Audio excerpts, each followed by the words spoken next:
alcohol on site is forbidden. Violators will be removed from the secure area. Welcome back to another Crooked Grins build guide for Tom Clancy's Division 2 Warlords of New York. Before we get into the video, just wanted to remind you to hit the like button, subscribe, share with friends, and hit the post notification bell so you can stay up to date on more builds and content from yours truly. With all that said, let's get into the next build. This build we'll be working with is known as the Spec-Ops Legion's Last Agent. As the name suggests, he is the last of his kind.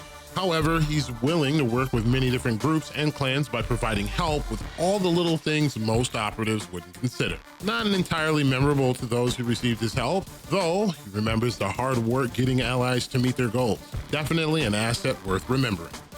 Now, the build can handle being solo, but makes the first wave survivor feel like child's play when it comes to ease of use.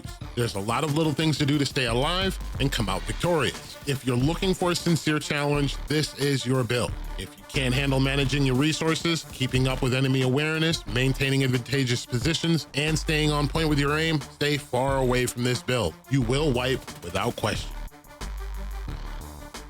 All right, so the SOL agent is a specialized tech equipped with a semi-automatic rifle, submachine gun, pistol, and concussion grenades. The lightweight M4 is the primary weapon because the agent needs to initiate from a distance. This weapon does have serious kickback and accuracy issues, which makes headshots impractical without utility help. However, the agent's optimist attitude helps make up for the damage missed. Then there is the SIG MPX, which is a secondary that helps the agent maintain his optimism. If enemies are within a 15-meter radius, this submachine gun will make them regret it. Also, if you create an opportunity to break a target away from their squad, you can take full advantage, close in, and shut them down. The 825 rounds per minute, 50 rounds, and the optimism altogether makes this possible. And the X45, which is a great sidearm. The agent likes to maintain 15 meters away from the enemy on average and needs to conserve ammo as much as possible. The Ranger talent on the X45 will assist greatly for such a task. So now the agent has a tool to do distant cleanup with a 21-round clip to make sure the job gets done while saving his primary and secondary ammo for stronger threats. Moving on to skills and utilities. The first utility is the Booster Hive, which will often be used to improve everything you find insufferable about the lightweight M4. Don't forget, you can always pick this up anytime you need to move around. However, it is better to leave it in a spot you can fall back to. Make sure it isn't too far so you don't have to make a complete retreat to re-up the buff. Also, do your best to share. All right, making another appearance is the Reinforcer Chem Launcher. This is your only option of survivability. Armor kits are available, but you will find them to be more of a hindrance, as you need to be able to keep your chest talent going. Your Chem Launcher will get you healed up quickly and get you back to the trigger and sights ASAP. Same goes for your squad members.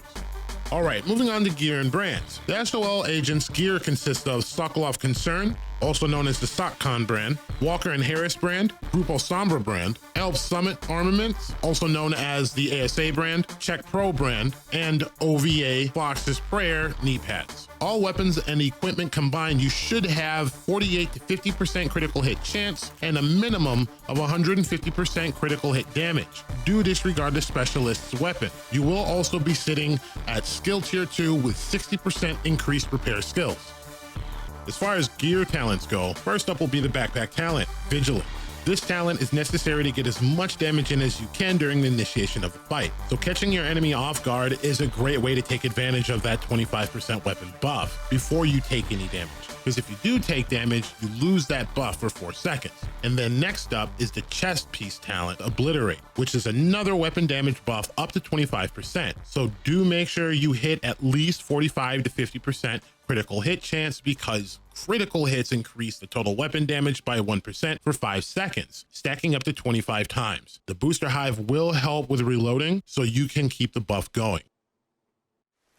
Well, that does conclude the Spec-Ops Legion's Last Agent. It's basically a mixture of the original 4 clan members of my clan, known as SOL, or the Spec-Ops Legion. But anyways, I do hope this build brings you a good challenge in your upcoming sessions. And please, don't forget to hit the like, subscribe, share with friends, and hit the post notification bell so you can stay up to date with my latest builds and content. Also, make sure to comment below to feed the algorithm. Hope to see you all next time.